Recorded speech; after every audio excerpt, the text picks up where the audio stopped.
Hello everyone, আজকে হচ্ছে জগন্নাথ দেবের স্নানযাত্রা অর্থাৎ জগন্নাথ দেবের পূর্ণ আবির্ভাব তিথি। আমরা এখন যাব জগন্নাথ দেবকে স্নান অভিষেক করানোর জন্য মন্দিরে। তাহলে তোমরাও চলো আমার সাথে মন্দিরে।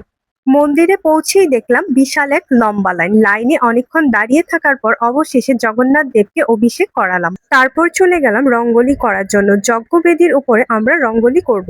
আগের বছরও আমরা যজ্ঞবেদীর উপরে রঙ্গোলি করেছিলাম, আর এই বছরও পুনরায় আমাদের সৌভাগ্য হলো যজ্ঞবেদীর উপরে রঙ্গোলি করার। আর মন্দিরে নিয়ে যাওয়ার জন্য সব কালার গুলো আমরা আগের দিন রাতের বেলায় রেডি করে রেখেছিলাম। আর এইটা হচ্ছে রঙ্গোলির ফাইনাল লুক। আমি, আমার মা এবং আমার ছোট বোন, আমরা তিনজনে মিলে এই রঙ্গোলিটা সম্পূর্ণ করেছিলাম। তারপর আমরা বাসায় চলে আসি, আর বাসায় এসে মন্দির থেকে দেওয়া প্রসাদ খাই, আর তার সাথে টিভিতে দর্শন করতে থাকি জগন্নাথ পুরী ধামের স্নানযাত্রা। তারপর ঘরের ঠাকুরদেরকে পূজা দিয়ে আমরা আবারও চলে যাই মন্দিরে, কারণ সেখানে স্নানযাত্রা উপলক্ষে হচ্ছিল গীতা জয়ন্তী।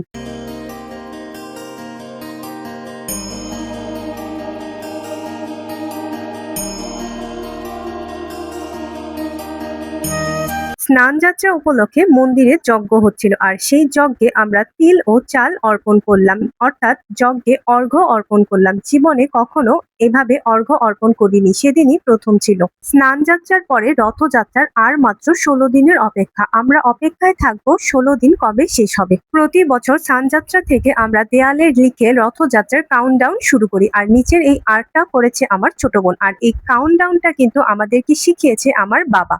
আজকের ব্লগটা এইটুকুই। যদি আমরা সবাই সুস্থ থাকি তাহলে দেখা হবে রথযাত্রার ব্লগে।